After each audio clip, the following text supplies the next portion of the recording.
Welcome back to the Links Golf Club podcast, your weekly live show about our wonderful club in the world of golf. I'm Gregory, joined as always by Cooper. Chris has some much-deserved time off this week, so we brought in literally the biggest possible guest we can have from just a excitement standpoint. It's in his name. We got big bucks here this week. We check in on who's winning the $100,000 Links FedEx Cup bet, recap the St. Jude, preview the BMW, go on the ground at the USAM at Olympic Club, talk Links rewards launching in the Clubhouse, and preview the Spey Bay Ryder Cup with Big Bucks, one of our fellow participants there. Gosh almighty, that is a big show. But first, let's just do a mental health check-in. You know, it's really important that we're in the right brain space for the upcoming Ryder Cup. Gentlemen, how y'all doing today? Doing great. Couldn't be happier to have Bucks here filling in for Chris on this lovely Wednesday. It's a huge improvement, honestly. Like, I wish just Chris could go on permanent vacation so we could bring Bucks on. And I hope he's listening to this. Yeah, our most frequent guest. I think this should be captaincy material. Missing a podcast a couple weeks before the event. I mean, I know we're going to talk about Ryder Cup, but I'd like to make a play for some assistant captaincy at some point. Sure, we're gonna talk all about that. I mean, you got to question if his mind is in it, right? Like, 2 years ago, one of the big knocks on the U.S. team in the real Ryder Cup was they just didn't play enough leading up to it. They just kind of like hung out. They went on some bachelor parties. They chilled, and they showed up pretty rusty. Whereas, the European team is playing right up until the bell. So, just kidding. Obviously, we're in good hands with Chris. But very excited. I think the three of us, though, today are definitely going to talk about maybe some strategy and, like, if we can kind of create some stuff for Chris and make his job a little bit easier, I think we're going to be in a good spot. So let's get some housekeeping out of the way before we jump in. Cooper, Chris, do y'all like playing golf? Question number one. Love golf. Okay. Big fan of playing golf. Do you like it when you can exchange money for goods and services in an efficient way? Yeah. Markets are fantastic. Big fan. Okay. And then when you do that, do you enjoy being rewarded for your purchases? No, I want to be punished. Absolutely. Okay, great. Well, then the Gemini credit card is perfect for you. With the Gemini credit card, our official sponsor, you can earn 10% back in crypto on golf course purchases through September 30th. Today's podcast is indeed sponsored by the Gemini credit card, the only instant crypto rewards credit card, and hands down, one of the best credit cards if you love golf. Also, today, if you sign up, you can get a $200 signing bonus. Yeah, I said that. $200, not $199, not $108, $200 in Bitcoin, Ethereum, Solana, and over 50 other cryptos. And this summer, Gemini is giving 10% back in crypto on all golf course transactions up to $250 a month until September 30th. Also, by the way, if that's not enough, if you spend $50, each $50 that you spend earns you an entry to win a trip to the Ryder Cup. Not the Spey Bay Ryder Cup, but the second best Ryder Cup that's happening this year, the one that's at Bethpage Black. The card is great. You earn crypto back instantly on purchases, like literally instantly. Like, it happens, you pay, you go over to the other tab, and it immediately deposits the crypto into your account.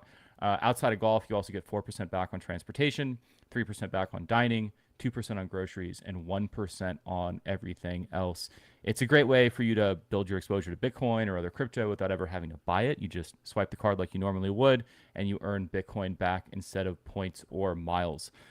This week was a little light on my spend, Cooper. I don't know if you got anything. I ended up buying some food at the simulator, so that was a nice 10% back. And I bought some pants. I needed some new kind of red Van Lee pants. My other ones I'd had for a couple of years were starting to fall apart. I love the stretchy waistband. I love not having to, button my pants depending on how many sausage rolls I've had. And I got 4% back for that. So, Coop, any special spending over the course of the last week? I purchased a birthday present for my fiance using the card. Got crypto back on that. At a golf course? It was not at a golf course. That would have been real synergy there. Sure. Maybe next time. Next birthday, we'll get her a golf gift. But this was just a regular necklace. But it's a great feeling to know they pulling that card out versus any of my other older cards. knowing that I'm going to get crypto back. And yeah, it works on golf too. So buying hot dogs at the turn, rounds of golf for my friends. It's a great card. I'm really enjoying it.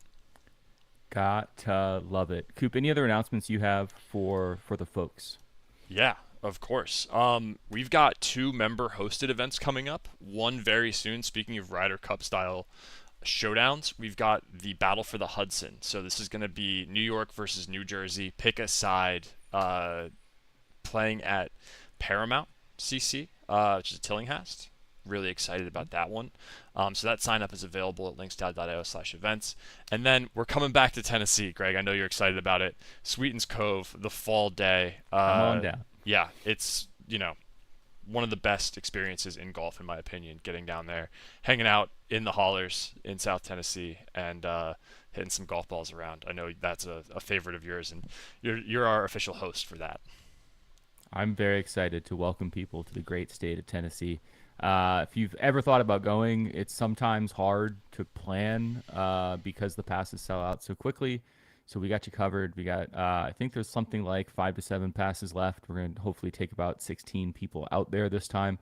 And once you get your pass, hop into the Southeast Discord channel and we'll coordinate things like travel. I know we have some people coming in from Chicago that'll probably share a car. If you want to meet in Nashville, we can hit up some spots in Nashville too. We can play other places in East Tennessee, whatever we want to do. But once those passes sort of sell out, then we'll start to coordinate things like transportation and travel. But they just went live like 2 days ago. There's only 5 left, so I would get on that. If you've ever wanted to hit up Sweetens, if you live close by, talking to you, Wally Dennis, it's just an hour and a half. He's already signed up. He's driving up.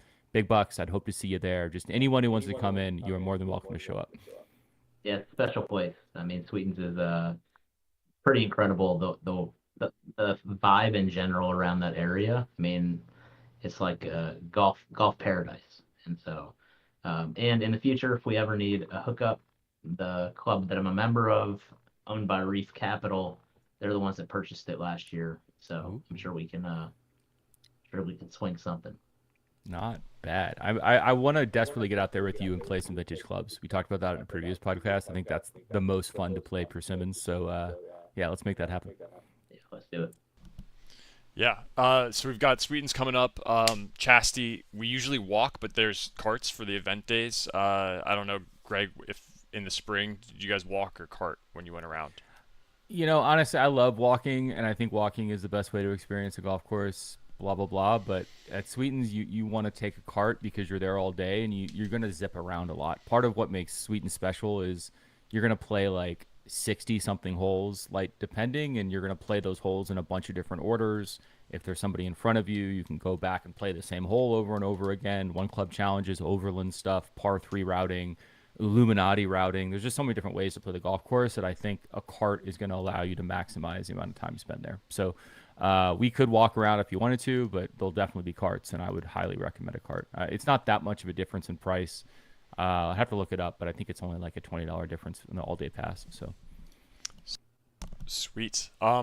Another big move that's happening right now. Greg is wearing the hat. We are giving away a Links hat to lucky members who hold over 1 million Links coin. And the way you can do that is by verifying your wallet in the Links Discord. There's a link there. Aerodrome is our preferred exchange if you need to pick up some extra or just verify your wallet, and you can get yourself one of these cool branded bills, Links hats. There we go. Show business. Yeah, right. Cinema. Cinema. Absolute cinema. The white hat, black hat, these are really cool, like rubberized logos on them. Yeah, branded bills are great.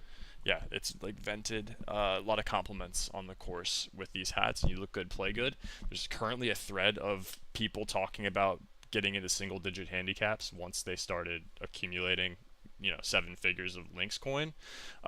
Correlation or causation? I don't know. We don't know. But are you going to take that risk? I wouldn't take that risk. I know Bucks is on the plus side of the index scale, so that might make you go backwards, Bucks. I don't know how many Links coin you hold, but single digits are single digits.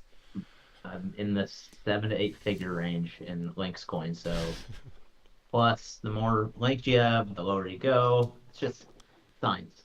It's just science. It's markets. It's math. So get your wallet verified in there. We're gonna be doing a giveaway, giving away these hats. Really excited about it. And while you're at it, log into the new Clubhouse to check your links rewards, verify your wallets are connected, and all of your links memberships like Spey Bay, Hillcrest, etc. If you have any questions there, open a ticket. We'll get you helped out.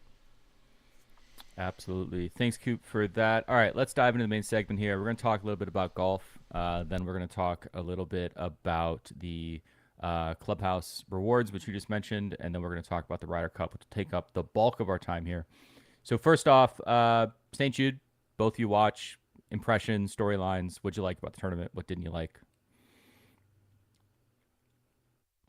I mean, from my perspective, it was disappointing. Like, I do like Justin Rose. I like JJ Spawn. But man, I really like Tommy Fleetwood, and I've been rooting for him for years and years and years. And I really did think this was the shot. I mean, with 3-4 holes left, like, it looked almost like a lock. And so it was super disappointing. He's been playing so good. He's just not been rewarded. He's kind of like Usti in majors, like coming in second, third, time and time and time again. But I mean, that's the type of golf course you want to watch, though, because anything can happen. I mean, like, you're shooting 15, 16 under to win, and the last 3, 4, 5 holes are gettable. And so these are the swings that we were hoping for. So I thought it was a fantastic event. The only other comment I would have is I was really, after round one, rooting for Akshay to make a run at the title, but 62 in that first round was sick. Yeah, Akshay, I also was really excited for him. So you had basically Akshay was 62. Kurt Kitayama had a low 63 in round two. You had Spawn, Scheffler, and Xander with 65s in round three, and then Cam Young with a 64. That might have been my favorite round of Sunday, especially because I'm hoping that he's going to continue to perform and get on the Ryder Cup team just because I want him there. So it was fun to kind of like, I was playing golf and I was watching it on my phone and I was like in and out, and just to kind of like see Cam Young surge throughout the day might have been my favorite storyline. The playoff was awesome. I mean, it's always nice to have a sudden death playoff that goes multiple holes, number one, because you kind of have all this build up. They have to recup everything. They drive the guys out there, which is one of my favorite shots in sports because it's just like only in golf. And then they drive them out there, and then you like lose on the first hole. Isn't as fun. But I think one thing like really notable is like there's a bunch of dudes that we would expect to be at the BMW who didn't make it in. I mean, Jordan Spieth was 54th in FedEx points, so he is not playing the BMW. Jake Knapp, Wyndham Clark, Minwoo Lee, Max Grazerman.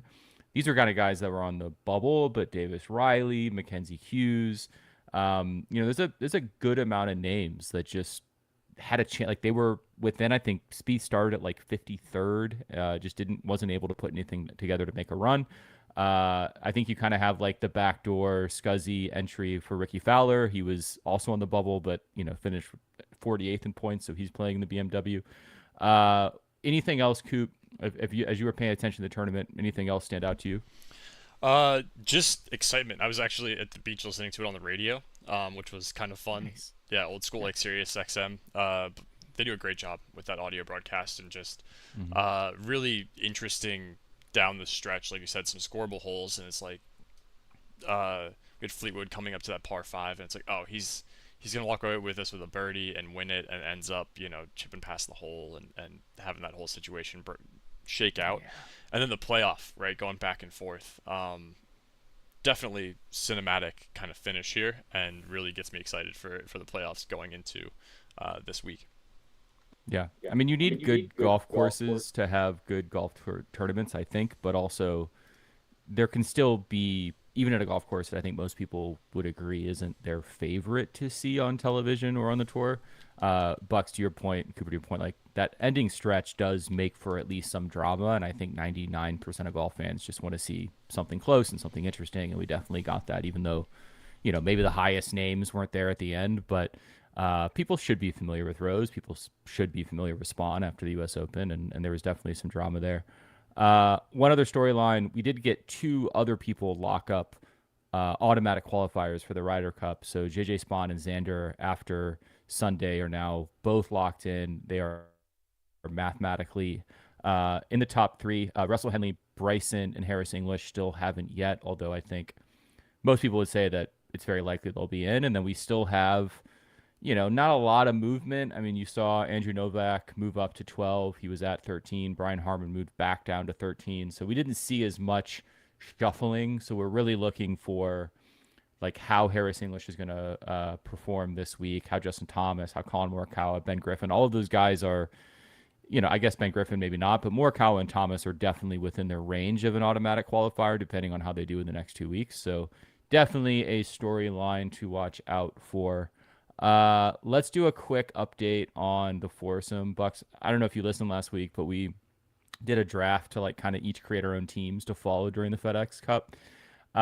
One of the big controversies that was immediately picked out is that both Chris and I picked Russell Henley. Just really scummy from Chris's part. I think he tried to slip past all of us, and the viewers saw it immediately and called him out on it. We quickly addressed it privately. It's important that we have these types of personnel kind of conversations in the safety of our own private spaces. But Chris agreed to swap Henley because obviously I picked him first for Harris English before the round started. So what we had at the end of the tournament was actually Cooper number 1. Chris wasn't hurt that much by picking Rory. One of the big storylines for this was if he picks Rory and Rory doesn't play, the max he's going to be able to get is 2 points because 2 points is what you get for moving on. Cooper, your team was great. You had Tommy, who T3'd. Keegan, not so much. You still got 3 points for Keegan because he progressed. 6 points for Oberg. Justin Thomas was T28. You got 3 points. Then you got the bonus for all moving on. So you're standing at the top. Chris is second. He had Scotty. He had Rory. He didn't play. Harris English was T48, but he still got 3 points. Sepp Straka, T17. I was looking pretty good after day 1, but most of my guys are pretty mid. Ben Griffin was my only top 10. I ended up with 17 points, but all of our guys got the bonuses because they all moved on. So we'll see how this goes. But, these guys, we're riding with them into the BMW, and we'll see how those points shake out over the course of the next couple of days. So I want to interrupt and ask both the listeners here to give their foursomes. Bucks, you weren't able to do the draft, but if you had to pick 4 players for your team going forward, right? If you any 4, you can pick players we've already picked, a la Chris, or your own selections. Who are your 4, dream team going into the rest of the playoff FedEx? I mean, with no tiering, just any 4. Any 4, let it rip. I mean, any 4, I'd probably go. Scotty, probably Tommy, probably Cam Young. Always seems to show up in big moments. Probably Oberg. Should take him. I mean, I really want to take a Rory or an X, but I'll take Ludwig. Okay. Those 4. It's going to be disgusting if your team, after missing the first week, outperforms my team with a week. That's going to just kind of make me probably retire from trying to do any kind of golf betting or prognostication. That's a strong team. That's good. Yeah, let us know in the chats what your picks are. Yeah. Let's see if anyone can take Cooper's belt this week. All right, let's move on really quick to BMW preview. So this is step 2 of the 3-step Ryder Cup. Always on my mind. FedEx Cup. It's at Caves Valley Golf Club outside of Baltimore. Bucks, have you ever played Caves Valley? I know it's not really close to you. But pre-renovation they just did, but I have probably about 6 years ago. Okay, what'd you think? The place is pure, man. It's at least then, and I'm not entirely sure. I know they did basically an entire course renovation in 4 months, which is wild. But back then, if you had to keep it in play, the rough could get really nasty.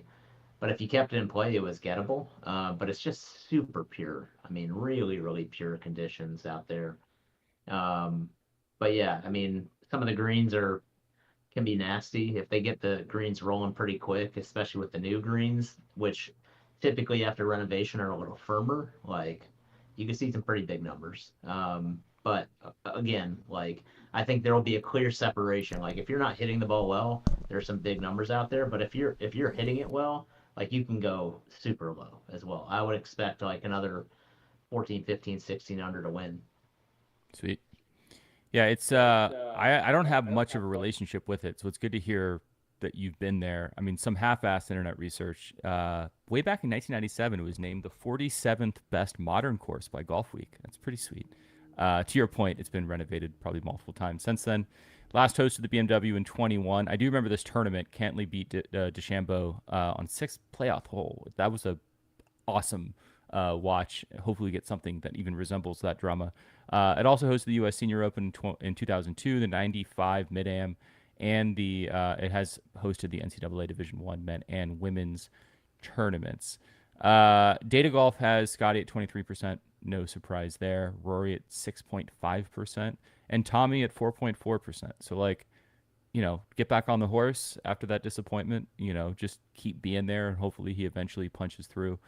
Shout out to Brian Campbell, who has the longest odds at 0%. It's a tough look. He's the only person with 0. I'm sure there's a rounding error, a couple decimal points there. Big storylines, Rory returns. He didn't play last week. He's back this week. And Scotty's also using a fill-in caddy. His caddy has some personal stuff to deal with and will not be on the bag this week. Any other storylines you're looking at? Any players you think, set up well for this course? What else are you anticipating this weekend as you watch the BMW? I mean, I think the big storyline for FedEx Cup in general is always which players are on the bubble and which players can make it to the next wave, the top 30 in particular. And so, I mean, I know there's guys like Victor Hovland and Akshay who are kind of they're in the cut line right now, but nearing.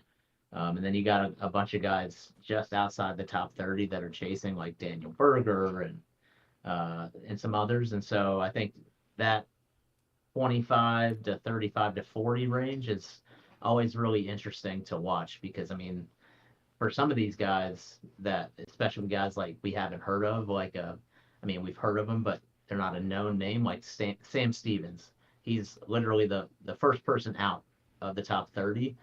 Like he makes it in the top 30, that's a massive payday for him and probably sets him up for the next few years minimum. So those are always the cool ones for me. Like Scotty's always going to play well. He's going to be on tour for another 20 years probably. All the top guys, they're fun to watch, but like the journeyman stories, that the guys that can make the top 30, those are the cool moments for me that I like watching. Yeah. Yeah, it's cool. It just kind of widens the aperture on who you're paying attention to, because usually when you're like watching a major, you're thinking about obviously who's winning, but like who's top 10ing. Really getting into that top 30, all of that's interesting, right? And it could be someone who right now is 47th. Like there's a lot of movement that can occur over a weekend. I wish there were better kind of ways to track this. The broadcasts don't do an amazing job. They don't do a terrible job, but they do like a pretty mid job at making that known, because it's still, for me as someone who's like spent a lot of time trying to understand how all of this stuff works, I still don't really get it. I would say if I had to explain it to like, my niece, I would have a very hard time explaining it to an 11-year-old. But to your point, I think that's my favorite part, especially about the second one, right? Because like going from 50 down to 30, that's a big jump, and it absolutely can be very life-changing to someone that most of us probably don't have a lot of familiarity with. Cooper, what about you? Yeah, I think I concur with Bucks completely. That bubble, right, from moving on is absolutely huge. And then I really like where that Venn diagram intersects, and mentioned this last week, with the Ryder Cup. People who are on the cusp, right? We've got Harmon, McNeely, Young, right? Some of these guys who are, trying to play to get into Keegan Bradley's, pick range and, outperform. It just, I think it means a lot more this year than it did, in a non-Ryder Cup year. Yeah. Oh, that's also a very good point. I mean, this is much more. It's more exciting this year. It was much more exciting going into Rome for sure. Last year, I don't even remember being that tuned into this as much as I should have. So that's a great point. Uh, Anything else in the BMW or the FedEx before we move on to quickly touching on the USAM rewards, and then the bulk of this conversation is going to be about the Spey Bay Ryder Cup. I hope No, somebody wins a car. USAM, let's go. Yeah. All right. So I think if you have not tuned into the USAM ever, I think this is a great year to do it. Olympic Club, I think, is a great golf course on TV. I love the Olympic Club in general. I love San Francisco in general. So it's a good one to watch. It's also just an amazing format. It's the kind of format that you can just kind of hang out with over the course of a week and weekend. You don't have to watch every single thing because it's match play, most of it. So it's like you're able just to kind of see the scores. Definitely tune in for the finals because those are always really compelling. One of our members, Greg Egan's actually out there on the ground ball spotting, so we've been getting some cool pictures from him. Check out his socials. He said that it's looking pretty great out there. So what's y'all's experience watching the U.S. Amateur? Do you have a lot of history there? Are you watching this week? Let's touch on this tournament in particular. Yeah, I mean the USAM, the Junior Am, even the Women's Am, like all of the major national events, like they're some of my favorites because I mean these are obviously the best amateurs in the world. They're not known entities. They all come from different backgrounds, different ages. Like it's just a really cool environment. And for me in particular, I've been in, invited, played in junior Ams, and love this competitive golf. I think in this one in particular, I always enjoy because I play competitive golf in this mid-Atlantic region in Virginia, Maryland, whatever. I know some of the names that are showing up at these events and playing, and so like I follow personal storylines, which is always fun. One of my best friends, Owen Elliott, won the West Virginia Amateur this year. He was out there, missed the cut. He said the course was just ridiculous. Mm-hmm. He like he's a really good player. I think he shot 7 over, 7 over, something like that. But he said that it was some of the thickest rough he's ever seen in his life, and like he had guys he was playing with 440-yard, 50-yard par fours that are hitting like 4 iron off the tee Mm-hmm. because being in the fairway from 220 is better than the rough from 150. Mm-hmm. And so like it's just really cool hearing those kinds of stories. Another cool storyline for me personally, the kid sitting in fourth, Logan Riley, I gave golf lessons to when he was 5 years old. So That's awesome. please attribute that all to me. Yeah, He's the you winner should. of the Virginia Open and Amateur last year, which is how he got his invite. But overall, today the coverage starts, and I personally, my favorite format is match play. I think everybody's in it for the most part. You can make big numbers, and so the focus is like get it in play, make birdie as fast as humanly possible. But the format in general, the match play format, I love watching. That starts today, so I'm Yeah, pumped for it. yeah.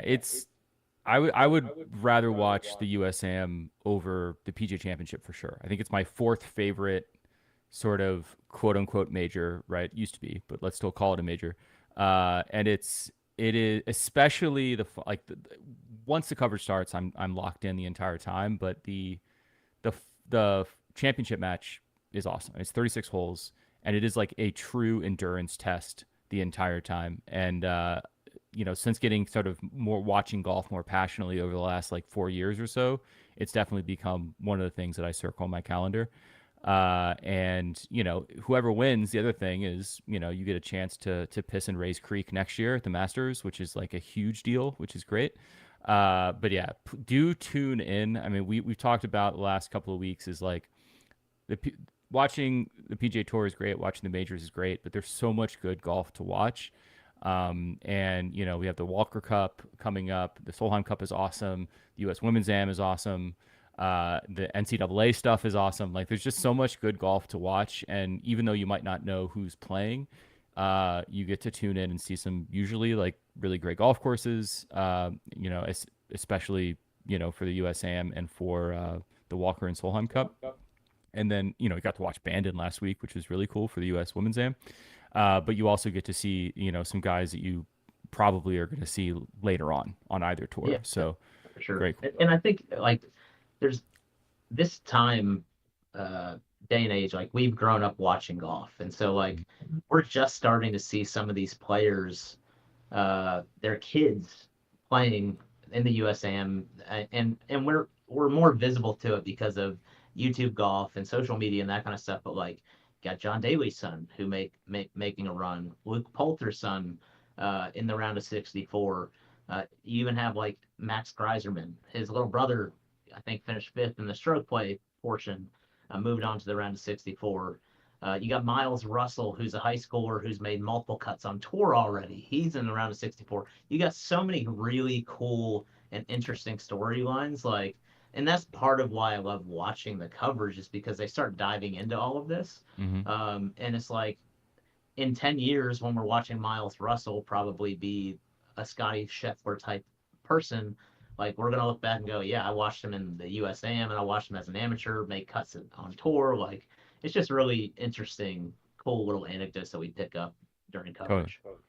Yeah, I think the USGA in general does a really good job covering this tournament in particular. Like, we'll put the link in the show notes, but you can just kind of Google USAM USGA. A lot of great photos. They're keeping track of those storylines, Bucks, to your point. So definitely check that out as a way to complement your viewing for the rest of this week and weekend. Yeah, USAM is great. I'm going to ride for it for sure and check it out. And we'll definitely have some chatter in Discord about that as well. Yeah, go Logan Riley, I guess, is my new favorite player in the tournament. Yeah, absolutely. Bucks will get a share of his winnings, you know, if he wins. Right? It's a stick situation. Fun fact: his dad is a one of the heads of Wasserman, the PGA Tour player reps. Cool. Interesting. Right, see, this is why we bring Bucks in. He's got all the insider info. He's got deep knowledge. He's got it all. All right, let's touch on links rewards before we dive into Spey Bay Ryder Cup. So last week, as we're wont to do, we typically will release something into beta. We'll release it internally first. We'll bang on it and make sure that it technically works. Then we'll release it into beta and we'll get a bunch of feedback from a smaller group of people. Then we'll just sort of turn it on and not announce it, and just as people find it, see if we uncover any other bugs, kind of go from 20, 30 people using it to 100 people using it. And then eventually, once we feel like we're ready, then we sort of announce it more. So we did that last week. We quietly released links rewards natively in the Clubhouse. This is one of the big reasons why we launched the new Clubhouse and sort of burned it down and built it back up. So now, from this point forward, rather than the old rewards program where you would earn points and you could exchange those points for things like reciprocity tokens or gift cards or whatever, now you just earn links rewards immediately. So they just go right into your account. Now, what we do is we show you in your actual rewards page your transaction history. What you're going to see is if you had any points in the old system, those just got transferred over and converted into Links coin. So you'll see one transaction that's just like that migration. Then going forward, you'll see every transaction from, you know, anything that you earn, whether because you participated in something, you won a raffle, you purchased from one of our affiliate partners, whatever it is, you will earn those coins directly into your account. And then at the end of every month, we'll reconcile those and do a multi-sig payout from the Links coin wallet, and they'll go directly to the wallet that you have. So this is just the beginning. Like, we had to build the rails for this, and we wanted to make it just simple and easy and make sure that everything got converted over. But there's a lot more to come. Now that Links Rewards is sort of embedded into the Clubhouse directly, there's a lot of really interesting things that we can do across the ecosystem. So watch this space, as they say. But a couple of things that are really important. We did send out an email. If you had greater than zero balance in the old Clubhouse, we sent out an email to you. So if you haven't read that, please do. We need you to act by September 1st. What you need to do is go in, check your balance, and make sure it's right. We were very confident.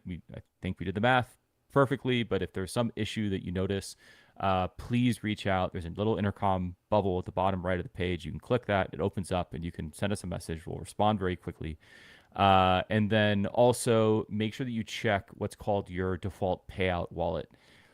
If you've only connected one wallet to your Clubhouse account since you joined Links, then it should be good. But check it anyway. Especially make sure that it's a base compatible EVM wallet. Obviously, if you have a Links NFT, you have an EVM compatible wallet, but just make sure that it accepts base. If you already have Links coin in that wallet, you're probably fine, but just triple check, because once we execute that payout, those coins are just going to go to whatever wallet is associated with your account. And if it's not a base compatible wallet, they're just gone, right? So make sure that you check that before September 1st. Just do it today while you're listening to me. Just pull up the Clubhouse, do it now, don't wait. And then the other thing is, if you would rather send that to a different wallet, easy to set up. You just click a button. You can sign a message on a different wallet. Let's say you have a hot wallet that you'd rather send your links to so that you can bet on the golf course. Easy to do that. You can just set a default wallet. But please do go in and check and make sure you're all situated for the first payout coming up on September 1st. Again, that's where you'll get everything that's sort of been accrued into your balance.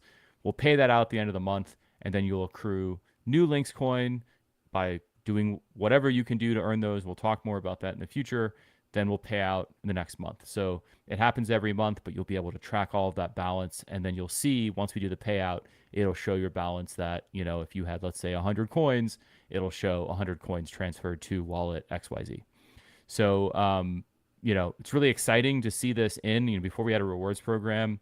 This is actually like authentic to the Links experience because we have our own currency. We wanted to make sure that was in there. We wanted to make sure that it was really easy to earn. Anything you buy in the Clubhouse that's an affiliate, it'll make it really clear that you just immediately get those coins assigned to your balance. So if you have any questions, again, just reach out in Intercom. We will come running to help you. But please do not wait. Go in and check your default payout wallet, both base compatibility and make sure it's the right wallet you want to send the coins to. Do it today, but you have until September 1st when we do the first payout. Coop, I miss anything there? That's it. Make sure you connect all of your wallets to the account with your email address. The only other thing I would mention, if you have things split up, or if you have a wallet that you want to use to receive your Links coin, that's not your cold hardware wallet, you can set that up so you can keep good wallet hygiene. Important to consider. And if you have no idea what we're talking about wallets and coins and everything else, feel free to shoot us a DM or a chat. We're happy to walk you through how all of this works. But just a really, really great improvement on how rewards work for this community and everything else. And again, if you're watching the show, you're dropping a comment, you're in Discord, we're sending out Links rewards for all kinds of stuff. Make sure to keep sharing on socials, and you're going to get rewarded with our native token. So really cool stuff. Shout out to you, Greg, and the whole product team getting this rolled out. For sure. Yeah, and last thing I will say that you mentioned that I don't think we've done a very good job explaining now that I'm thinking about it is, unlike old Clubhouse, you can add as many wallets as you want to, right? So in the old Clubhouse, you would sign in with a wallet and then associate an email. As I kind of explained in a Twitter thread yesterday, it didn't work for a lot of reasons. And so we made the decision instead to create one email account for you, but then you can add every single wallet that you have any Links thing in. So, and you probably should, right? We'll talk about more in the future of why, but you can assign any wallet that you want to that email account. Then you just log into the email and it will just show you the aggregate of all the champions you have, all the Links NFTs you have, and all the Links coin you have. So another reason to log into the Clubhouse, I would connect all those things there so that you can see that balance in one place. And that might have significant impact on things in the future. Do your own research. DYOR. Awesome. Good stuff all right. there, Greg. Yes, sir. Let's do Ryder Cup. All right, so here's my thinking, Bucks and Coop.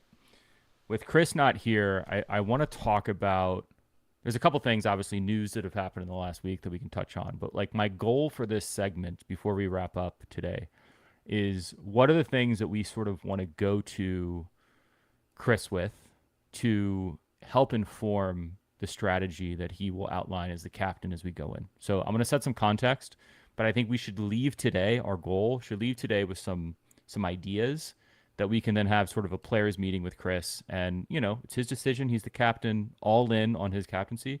but just want to, if there's anything that we think he needs to be thinking about, that we can put a bug in his ear. Does that sound good? So, Yeah, that's great. number one, context. We got our ass kicked last year. That's number one. So it is on all of our minds on how we show up and do better. Now, it's a little unfair because we're playing away back-to-back years, right? Future, hopefully, we'll do a Ryder Cup in the United States very soon, but we're going back to Europe again and playing on Europe's home course. So imagine like if the Ryder Cup was always played at like Hollywood, Rory's home course. Incredibly unfair, right? We have our backs against the wall. We're up against it, but we need to make some significant changes, which is what I want to talk about. But some things to kind of get out of the way. U.S. captain finally made an announcement. So there was I kind of feel like the European team called us out a little bit, which I don't know if I would have poked the bear there. Like, they won, and I think they're feeling kind of cocky. I would be careful to give us some bulletin board material, but that's just how I think about this. And then a big announcement too is that Chris named an assistant captain, Jack O'Callahan, who was on the 1980 Miracle on Ice team at the Winter Olympics that beat Russia in the semifinals. I guess they then ended up going on to win the gold after that, but the gold match was the semifinals with Russia. Whoever won that was going to win it. If you've ever seen the movie Miracle, which is a great rewatch, and I just rewatched it, I'll probably rewatch it 3 times before we go over there. He's the guy who gets hurt in the movie and then comes back for the game with Russia. And he's the guy who's like on crutches on ice, and then Herb Brooks tells him like, "Hey, I'm going to keep you around until you're able to play." So he's like a pivotal part of that team. He's a defenseman, played in the NHL for a long time, lives in Chicago now, and I think that he is going to be really like Chris is the brain for sure, analytical. He's going to be like the Dodo Molinari of our team. He's going to crunch all the numbers, make sure the matchups are great. I really think Jack is going to be the heart. Right, we're going to need something else to get us over the finish line. So, any thoughts on all of that, or, feel free just to say, hey, I have some ideas. Here's how we're going to win.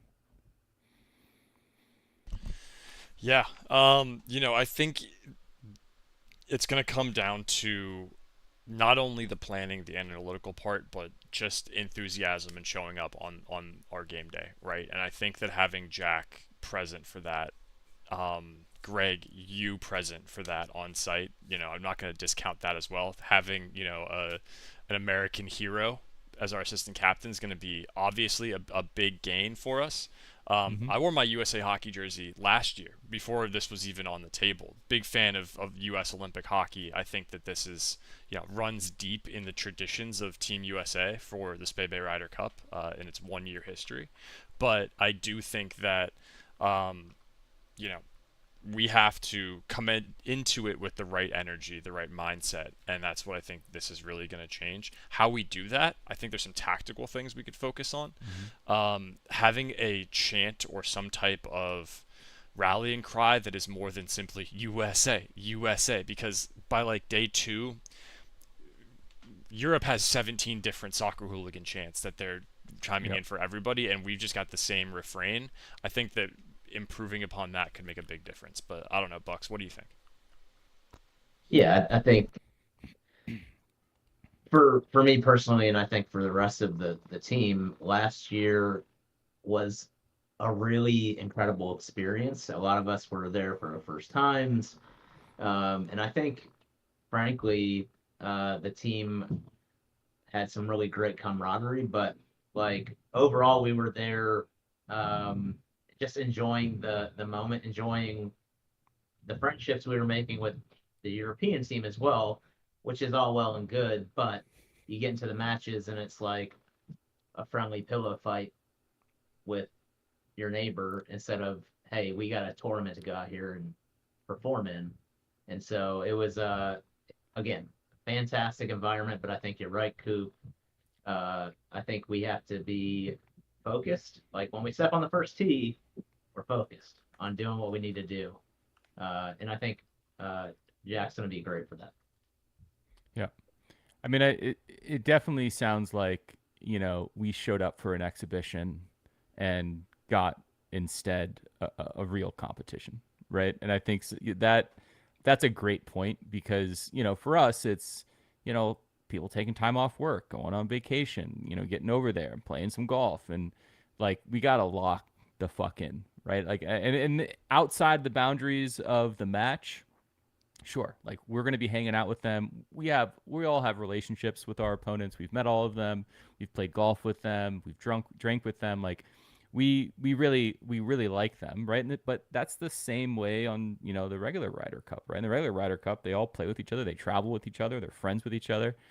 We got to be able to separate that relationship and I think lock in and make sure that we got our eye on the prize. Is there anything different? I know last year y'all didn't play alt shot, right? But this year I think we are playing alt shot, foursomes, right? Do y'all play a lot of alt? Because I think that's like obviously one area on European soil. U.S. teams are always terrible at foursomes. Have you played alt shot? Should we be playing more alt shot? How do you prepare for an alt shot match? How do we match up in an alt shot match? Like, let's walk through that part. So I think that's a key difference in the competition this year. Yeah, I think for alternate shot, and that's the one format where I think it's going to take some real strategy in terms of who we have the team going, what types of players the team has, what handicaps there are, that kind of thing. Because alt shot is the format in which things can get hairy quick. And I think we have a solid mix of players and handicaps and types of players that we can format it in a way where it works in our favor. And so, like, for example, like, let's just say you have me and a Coop playing together, right? Like, I'm a fairly consistent golfer, decent iron player, typically don't hit it out of play a bunch. Coop can make a ton of birdies, can also make a couple X's here and there. And so it's like looking at, okay, which holes do we need to have it in play? Which holes are like super important to, let's just say, par threes, for example. Both par threes on the front are difficult and they're on even holes. And so, hey, should we have bucks hit on those two par threes because we need to have balls on the green or in play because those are where big numbers can occur, kind of thing. And so I think we need to take that into account. And I think for Chris, it's like getting a good gauge of not just a handicap, but like, what kind of player are you? Are you going to have like 2, 3, 4 birdies or 2, 3, 4 pars and then a bunch of X's? Or are you going to be a pretty steady, like, hey, I'm making bogey every single hole, I'm not going to hit it out of play kind of person? And I think that's the big thing that we need to kind of exploit to gain an edge. Yeah, I mean, what's hard is, and I'll like step away from the bit of being like uber competitive about this, is that like this is a like fun event that we're all going to enjoy. But so it can be awkward. Like I can imagine a world, the type of preparation meeting I would want to have as we sit down and think about strategy. I can imagine a world where I'm the only person who wants to have that type of meeting, right? Like, it's honest, it's candid about our strengths and weaknesses. We're talking about pairings, and it's all intended to win. That might not be the vibe, but I think that's something that we need to understand pretty early on, because to your point, it's incredibly important. Like, the matchups are everything. Especially in a world which we're playing mostly net, right? We have wide gaps and handicaps. And as you saw last year, like, one of the things we talked about in the past is you were paired with a 30 handicap who absolutely kicked your ass. That's part of the game, right? Like, that's not an excuse. That is like part of the way that this event works. It's also was probably a bad matchup. Like, it's probably not the type of matchup, because we sort of set you up for failure there, even though you're our anchor player. You're going to go out there. We need to put you in a situation in which you can grab a point, because allowing, someone on the European side to gain a point when they probably shouldn't have, not that she didn't deserve it. Obviously, she played great and everything. That's not what I'm saying. What I'm saying is just like, we can't lose those points, especially in singles. That should be our time to shine. And we have to be smarter about the matchups we put out there. Yeah, and I think you're right. Like, the vibe going there is like, hey, yes, we all want to win, but more importantly, we're there to be with each other, have a great time. We're traveling, for a lot of us, across seas and countries to get to this one particular place, and it's all of our homes.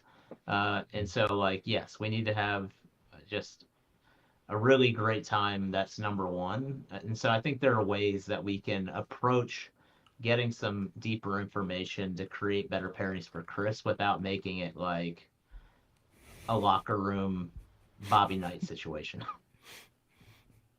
Yeah, I I agree that I think we have to do that. Whether or not I think that will work better or worse, but I think that's the only option that we have. Yeah, I mean, I think like what's cool is like we talked about. We're putting out a summer solstice video from Cooper's 100-hole walk in a couple of days, and we actually just shot the voiceover for it yesterday. I think it's going to turn out really good, and it gives you a sense of kind of what the summer solstice event is, which is all about the like we're just going to hang out. We're just there for 20 hours. We're going to chill. We're going to eat. We're going to walk a bunch. We're going to play a bunch of golf. And I that's the only event that I've been to. I haven't been to the member guest. I didn't go to the opening, and I haven't been to the club championship. So I'm really excited to see the difference in the Ryder Cup versus Summer Solstice, because Summer Solstice is just a vibe, it's just where you go to hang out, whereas the Ryder Cup is definitely like, yeah, there is competition, right? Like as much as it's going to be fun, like there's already been a lot of shit talking, right? So that like elevates it a little bit. There's fucking uniforms, right? So like on the first night, like we all get matching uniforms, and there's a trophy, and there's like an actual sense. Like, so shout out to the team at Spey Bay. Like they put on a really good tournament and a really fun time.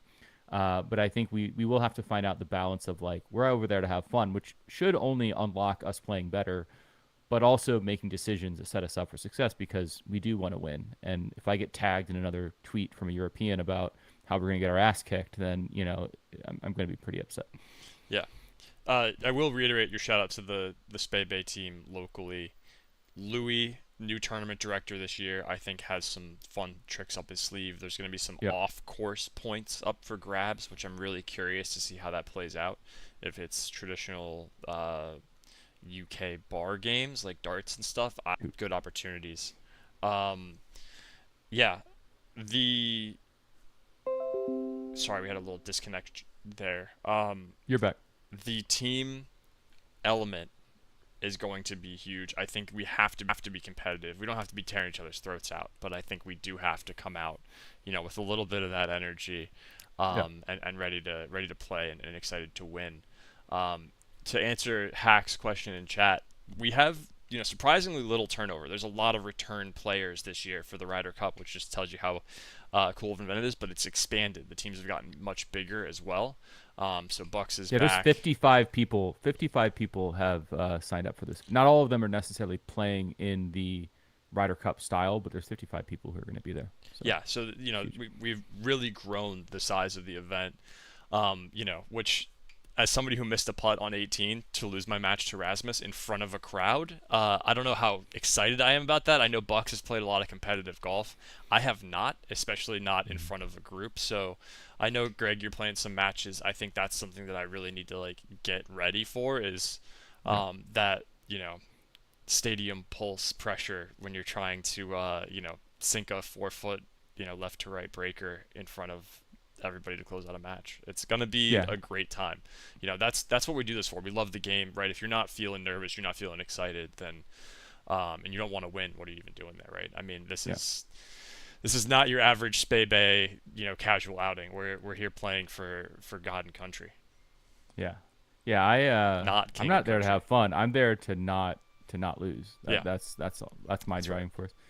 No, I think that's right. And I do think you should, like, one thing that I try to do this year going in is play more competitive golf, because like I'm a momentum golfer. Like I need to be in the right frame of mind. I need to be, there's a very particular set of circumstances in which I can shoot in the 70s. And if that's not happening, then I'm mid 80s, right? So I've tried to play as many, like a big pivotal moment for me, having never played competitive golf, was I played in a golf tournament, and I was like on the tee box, and there was like a gallery around. My hands were shaking. I didn't know what to do about that.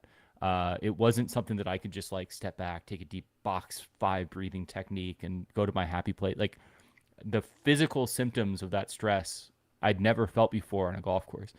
And the same thing goes for like standing over a chip that you have to get within, like you got to get up and down.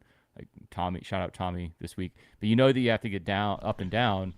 And this chip I could have hit 100 times, and I would have got it within, let's just say, like even 10 feet, I would have gotten it 90 times, right? It was an easy chip. There was nothing bad about it. And I flubbed it and didn't even get on the green. This was an alt shot scenario. And again, so like figuring out how to handle the stress is part of what's really fun, because most of us who play casual golf, yeah, maybe you play for a bet, you play a match. Cooper, you and I have played a lot of matches before, but figuring out how to perform under stress. And I'm sure, Bucks, you would probably say this too, but I talked to a guy at the end and I was like, hey, like, I don't know how to deal with that. And he's like, man, I've been playing competitive golf since I was 5. Like, the feeling that you had, I had when I was 5 years old, and I felt for the last 30. You've never felt it before. You just have to do it, right? But do you have any other advice on how to handle that, Bucks? Yeah, I mean, your buddy's right. I mean, those, I would say, those nervous butterfly moments don't come as frequently, but they still come for sure. And it's one of those things where, in my particular case, right, like I always have a go-to swing thought or shot that I'm trying to hit in those moments where I'm nervous. And for me, I try to hit it as hard as humanly possible, and I try to hit a cut, because I know if I swing hard, it's generally going to move for me as a lefty. It's going to move right to left. And so I try to eliminate at least one side of the golf course when I'm super nervous. And that's about it. But to your point, I think a big thing about the pairings in general for Chris is to look at this type of sentiment, right? Like which of our players are potentially not used to tournament golf, nervous, anxious type players, and which of our players are like super even keel or positive or like upbeat, and how can we pair players together that are going to complement each other? How can one player like get paired with you that will help calm your nerves, kind of thing? And I think more so than like understanding like how good of a guy or good of a player somebody is, it's more how will they interact socially, almost like a caddy player relationship type of deal. Sure.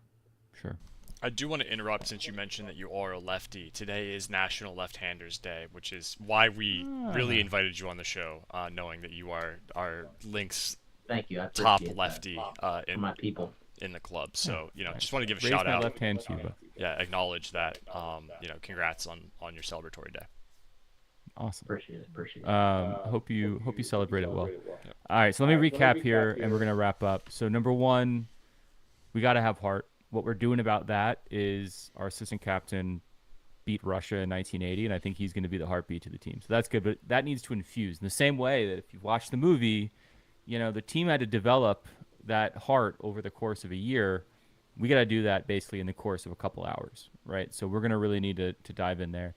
I agree, Cooper. We need something to just counter. Either we need to completely ignore it and do nothing, like we just say we're not going to chant or do any of that shit, or we have to develop our own way to like counteract. I personally think that we're playing a losing game because Europe's just better at that. We should play our own game.